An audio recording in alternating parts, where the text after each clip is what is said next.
Welcome back to Greybeard Disc Golf. If you watched my little teaser earlier, you know that I got something very, very cool in my hot little mitts, and it's this. It's the GameProofer. The GameProofer is a button that sits on the bottom of the disc, and I'll show you the package here once we get into it. I bought this from Discmania, directly from Discmania last August, and they finally got around to getting all their approvals and got it shipped out to me. So I'm excited to give this a few throws. I've thrown it a few times in the field, but right now I want to give you a kind of a rundown on what it is, how it works, and what it can do for you. I have a friend up in Campbell River who has a tech disc, and if you know disc golf, you've seen the tech disc probably out there. It does something very similar, and GameProofer is their direct competition. So later on, you'll see me. I'm going to run up there with Craig, and we're going to do a comparison between the two. But right now, I'm going to give you an idea of what we can do, what I can do with this. So let's get this open. So you saw the teaser, you know that it comes in this great box.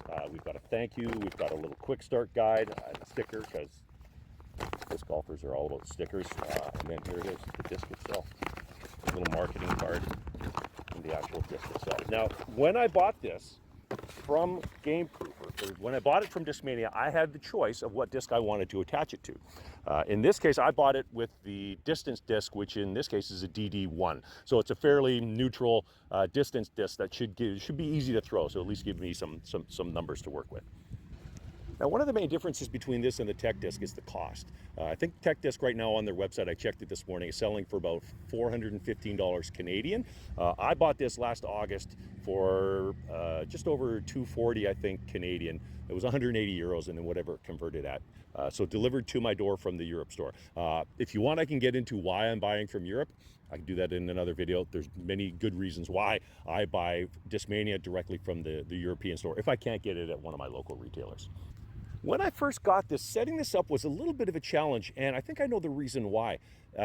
If you have hearing aids, apparently it can interfere with the radio transmission. So I found that out when I had my golf. My golf clubs have Arco sensors on each club, and I struggled with them until I contacted them, and they said, oh, if you got hearing aids, turn them off. So if you have hearing aids, turn them off before you start to try to use this, and then you'll get a much better experience. Setting it up.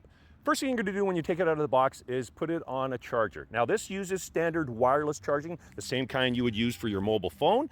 So I have a charger beside my bed, and it's a little finicky because the spot where it actually charges is quite small. So I kind of had to fiddle around a little bit to get it to move it around on the charger. But the nice thing is, as soon as you hit the sweet spot, little red light on the disc comes on, so you can see exactly that it's in the right spot as charged. You just leave it there, it'll charge it up. It charges up really quickly, which is kind of nice. Next thing you're going to do is you're going to download the app. And now what I'm going to do is one of the reasons why the video looks a little weird is because I'm using my GoPro right now. But because I want to show you what's going on in the app. Let's put it up on the screen right now. Okay, so in the app, you can see I've got a couple throws in there already. So once you've got the app downloaded, then you can pair the disc with the app, and you can do that directly in the app. And you have a couple of options. Obviously, up at the very top there, you can see I've selected the DD1, and then you have either the field or range. Now, if you're using this on a range, as if you say you wanted to throw this into a net, they suggest you be back at least 30 feet from the net, and you can set that distance in the app because it has to know exactly how far away you are in order to do its math properly. The big difference is that when you're using it in the range, the GPS is turned off, and it uses the GPS to calculate the distance. So the distance is very accurate. So we've got the app in, we've got the disc ready, we're paired up, we're good to go. Now, in order to turn this on, it doesn't use a physical push button switch. You actually have to hover a magnet, and they send you the really cool little magnet with it. I immediately lost that magnet, so I don't know where it is, so I can't show it to you, but needless to say, it looks pretty neat. Hold on to it because you're going to need it to turn it on. And again, once I'll do is I'll just hover the magnet over top of the disc, and you should see a light come on, and you should see it activate in the app. I'm hoping this works. I just charged it. And once it activates, you should see a little blue light come on. And this is one of the problems I had with it before, and I'm wondering if my earbuds are interfering with it now as well. I know the tech disc, I think, has got a push button on it. So it'd be nice to have a physical button for turning it on. There we go. It took a minute or two for it to actually connect. In the display there, you can see it's going to read the battery level, that little circle with the arrows means that the disc is moving. If I stop it, it'll stop moving. And that other icon is the GPS signal. So it's currently not connected to GPS. It could take a minute or two for it to actually connect to the GPS. So you're gonna wanna wait until it is so that you can actually get proper distance readings out of it. The other readings you're gonna get on it are gonna be distance, you're gonna get arm speed, you're gonna get the flight speed, and then you're gonna get the spin rate, the wobble, which is how stable, not like stability of the disc, but how stable the throw is. And also you're gonna get the speed ratio. Now the speed ratio is gonna be the difference between the arm speed and the flight speed. One note, I don't believe for a second, you can see there it says 61 miles per hour on that last throw. I don't think I'm throwing that fast. So I'm curious to see how that compares when I get up to see Craig and throw with his tech disc. So we'll analyze that later. What's more important to me though is the difference. So as I'm looking at the arm speed, between throws, I want to know how the arm speed is changing, because that's going to change everything. It's going to change distance, it's going to change the flight speed, it's going to change the spin rate as well. So the way I want to use this and the way I want to learn to use this is by detecting differences between multiple throws and multiple ways of throwing. And one thing you're not seeing in there is nose angle. And I've been told by GameProofer that they're going to be adding that to a future update, because you can actually update the firmware on this thing. I updated it this morning before we got here. So you'll be able to see certain things added. And that's a nice feature. One other thing I should note is that I communicated with the GameProofer people during my setup and whatnot, and they were super quick to respond. They were happy to give me answers to any questions I had, which was great, because I really want to feel like I'm supported by them. So, like I said, what I'm looking for is differences. And so let's test it, because now it's enough talking. Let's give this thing a throw. What I really want to know is, for me right now, I'm looking at a couple of different ways of holding the disc. I'm looking at holding it kind of curled, because this is my normal throw, is to kind of curl my wrist in when I make my throw. But I also want to see, if I hold my wrist straight, how does that affect the spin rate? All right, so let's give it a throw. Make sure that we're still connected. You can see that it's moving. So I'm going to start my first throw like this, with my arm cocked back a little bit. And we'll see there's a tiny bit of a headwind right now. Look what we got here.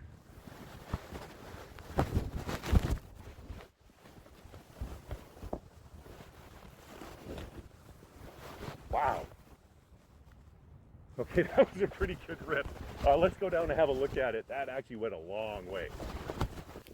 So, while we're walking up to the disc, I just want to talk a little bit about tech in disc golf. I love to see that the technology is starting to catch up with it. If you're a ball golfer, you know that there's shot trackers, but some of them can be very, very expensive. That'll tell you the ball speed and your angle and all that. But some of them can be stupid expensive, in the tens of thousands of dollars. It's nice to see this kind of technology coming into our sport, but at a fairly reasonable price point. You can get into something like this for under 300 bucks if you really want to. So there we are. And as I get close, you see that it actually detected it. Wow, okay. So those numbers look pretty good to me. The arm speed seems pretty close. Hopefully the update I gave it this morning might be helping fix that. And then my distance was 331 feet and my spin rate. Now that is an absolute crush for me. So I'm happy to see that. So let's set up, let's throw back the other direction. And now I'm gonna try to, oh, there's the club. I'm gonna try with my wrist kind of straight like that, and we'll see how that affects the spin rate. All right, let's put you down over here. Wrist straight.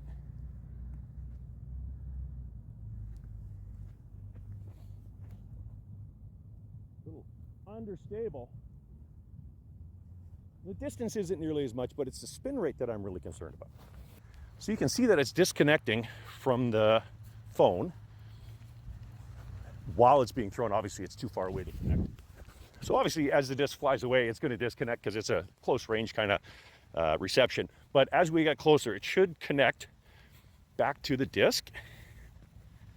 Let's see, as we're getting closer.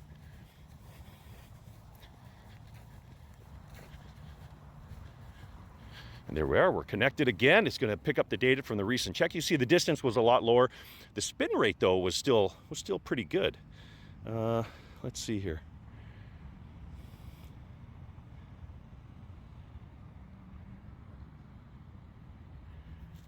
And spin rate, let's check the last chuck And the spin rate on that last one was 1247. And then on this guy here, also 1277. So slightly higher spin rate with the straight arm. Well, let's try that again. That's really curious. Let's try that again. I'm gonna go back to latest. We're gonna go again with the wrist a little bit cocked. See what kind of spin rate we get out of it there. A little bit of a hyzer maybe.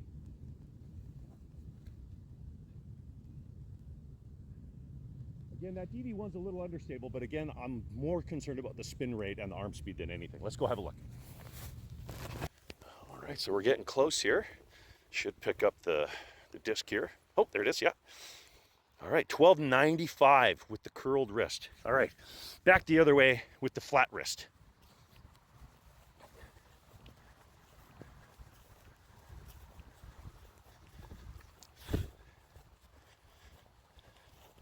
You see it bailed out on the flight speed and speed ratio. It'd be nice if that was a little bit more consistent. Okay, back this way. All right, put you down. All right, so flat wrist. Let's get this out there with the flat wrist. And I'm gonna put a little bit more hyzer on it, so see if we can get a bit better flight.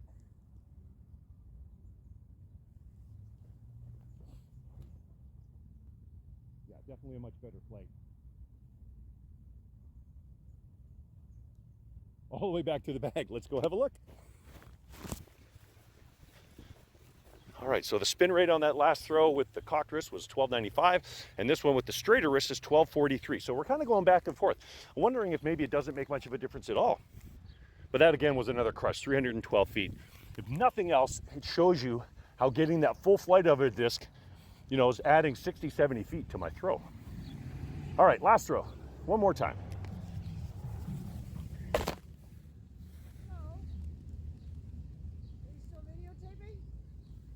Yeah. Oh. I was just curious. I'm over here with my friend. Okay, back at it. Happy to get new people into the sport. I love it. So let's. All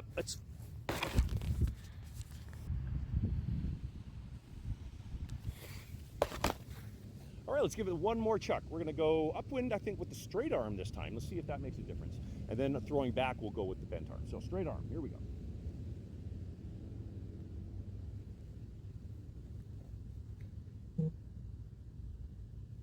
A little bit of a headwind turned it over, but we'll have a look and see what the speed, what the spin rate looks like there.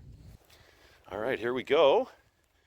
1279 again. So it's a pretty consistent spin rate. The arm speed sure looks like it's a little bit more realistic for me, and hopefully that's because of the update. Flight speed and speed ratio, I don't know why that didn't register, but digital, who knows. All right, one last throw, and then we'll wrap it up. And this one is going to be cocked wrist. All right. A little more hyzer, see if we can get a full flight out of it.